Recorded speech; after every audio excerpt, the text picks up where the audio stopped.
Hello friends, bliss ഫാമിലിയിലേക്ക് സ്വാഗതം. അപ്പോൾ ഇന്ന് കേരളപ്പിറവിയാണല്ലോ, നവംബർ 1 അല്ലേ? അപ്പോൾ ഇന്നലെ ഞങ്ങളെ വീട്ടിനടുത്തുള്ള ബിന്ദു ചേച്ചി വന്ന് പറഞ്ഞ് ഇന്ന് ക്ലീൻ ചേലമ്പ്രയുടെ ഭാഗമായിട്ട് കുറച്ച് സ്റ്റുഡൻസൊക്കെ വന്നിട്ട് നമ്മുടെ ഏരിയ ആണ് സെലക്ട് ചെയ്തിരിക്കുന്നത് ക്ലീനിങ്ങിനും, പിന്നെ എന്തോ നാടൻപാട്ട് സ്കിറ്റ് എന്തൊക്കെ പരിപാടി എന്തെങ്കിലുമൊക്കെ ഉണ്ടാകും, അവർ നമ്മളെ ഏരിയ ആണ് തിരഞ്ഞെടുത്തതെന്നൊക്കെ പറഞ്ഞു. അപ്പം ഞങ്ങൾ ഇന്നലെ ഭയങ്കര തകൃതിയായിട്ട് ഇവിടെ ക്ലീനിങ് ആയിരുന്നു. റോഡ് അവർ വരുന്നതല്ല, അപ്പോൾ ഏതായാലും ഒന്ന് വൃത്തിയിൽ നിന്നോട്ടെ എന്ന് വിചാരിച്ചിട്ട് ഞാനും ബിന്ദു ചേച്ചിയും ഇന്ദിരേടത്തിയും മക്കളും എല്ലാവരും കൂടെ ഇത് പുല്ലൊക്കെ വെട്ടി വൃത്തിയാക്കുമായിരുന്നു. അപ്പോൾ ഇവിടെ കുറച്ച് ഇലകളൊക്കെ അടിച്ചു വാരി കൂട്ടിയിട്ടുണ്ടായിരുന്നു. അത് കുറച്ച് നനഞ്ഞ ഇലയാണ്. അപ്പോൾ അതിനെ എങ്ങനെ കത്തിക്കുക എന്നുള്ള ഒരു ശ്രമത്തിലാണ് ബിന്ദു ചേച്ചി. അപ്പോൾ അതിങ്ങനെ നടന്നുകൊണ്ട് നിൽക്കുകയാണ്. ബിന്ദു ചേച്ചീൻ്റെ ഭർത്താവ് സുന്ദരേട്ടന് അപ്പുറത്ത് നിന്ന് നോക്കി നിൽക്കുന്നുണ്ട്, കത്തുവോ നോക്കിയിട്ട്. അങ്ങനെ നമ്മളെ മക്കളും കണ്ടില്ലേ, മക്കളൊക്കെ ഇതാ റോഡ് അടിച്ചു വാരി വൃത്തിയാക്കുകയാണ്. നല്ല ഉത്സാഹമായിരുന്നു അവർക്ക് റോഡൊക്കെ അടിക്കാനായിട്ട്. അപ്പോൾ ഇതുപോലെയൊക്കെ എന്തെങ്കിലുമൊക്കെ പരിപാടി ഉണ്ടെന്ന് പറഞ്ഞാലൊക്കെ വൃത്തിയാക്കാനൊക്കെ നല്ല ഉഷാറാണ് അവർക്ക്.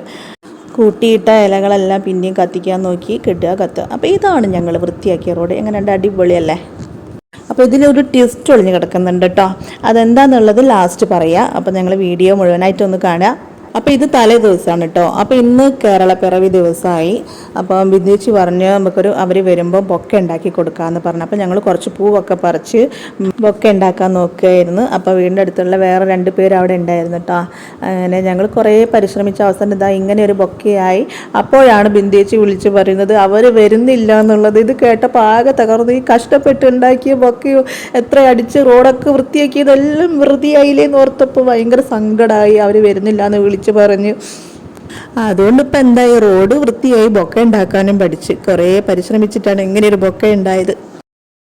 അപ്പം ഞാനിവിടെ ബൊക്കയും പിടിച്ചിരിക്കുകയാണ് ഇങ്ങനെ. അപ്പോൾ ബിന്ദേച്ചി കുറച്ച് കഴിഞ്ഞപ്പോൾ വന്ന് പറഞ്ഞ് ഇനിയിപ്പോൾ ഈ ബൊക്കേൻ്റെ ആവശ്യം എന്താണ്, ഇത് മക്കൾക്ക് കൊടുത്തേക്കാൻ പറഞ്ഞു. അപ്പം മക്കൾ വരുമ്പോൾ കൊടുക്കാൻ വേണ്ടിയിട്ട്, മക്കൾ സ്കൂളിൽ പോയതാണല്ലോ, അപ്പോൾ സ്കൂൾ വിട്ടിട്ട് അവർക്ക് കൊടുക്കാൻ വേണ്ടി ഞാനിങ്ങനെ ഇതും പിടിച്ച് ഇവിടെ ഇങ്ങനെ ഇരിക്കുകയാണ്. ഇപ്പോൾ ഇത് കണ്ടോ, നല്ല പൂക്കളൊക്കെയാണ് ഇന്ദിരാടത്തീൻ്റെ പൂന്തോട്ടത്തിലുള്ള ഓർക്കിഡ്, ചെട്ടിപ്പൂവ്, വാടാർമല്ലി, അങ്ങനെ പല പൂക്കളും എല്ലാം കൂടെ ചേർത്ത് നല്ല മനോഹരമായിട്ട് ഉണ്ടാക്കിയത് ബൊക്കെയായിരുന്നു. അവർക്കത് വാങ്ങാനുള്ള യോഗമില്ല.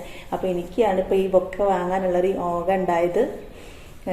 അപ്പോൾ ഞങ്ങളെ ചാനലൊക്കെ നിങ്ങൾക്ക് ഇഷ്ടമായിട്ട്, ഞങ്ങളെ വീഡിയോ ഇഷ്ടമായിട്ടുണ്ടെങ്കിൽ ഞങ്ങളെ സബ്സ്ക്രൈബ് ചെയ്യണം, സപ്പോർട്ട് ചെയ്യണം, ലൈക്ക് ചെയ്യണം, കമൻറ്റ് ചെയ്യണം, ഷെയർ ചെയ്യണം. അപ്പോൾ ഈ ബൊക്കെ നിങ്ങളെടുത്തോളൂ. വേണോ? തരൂല.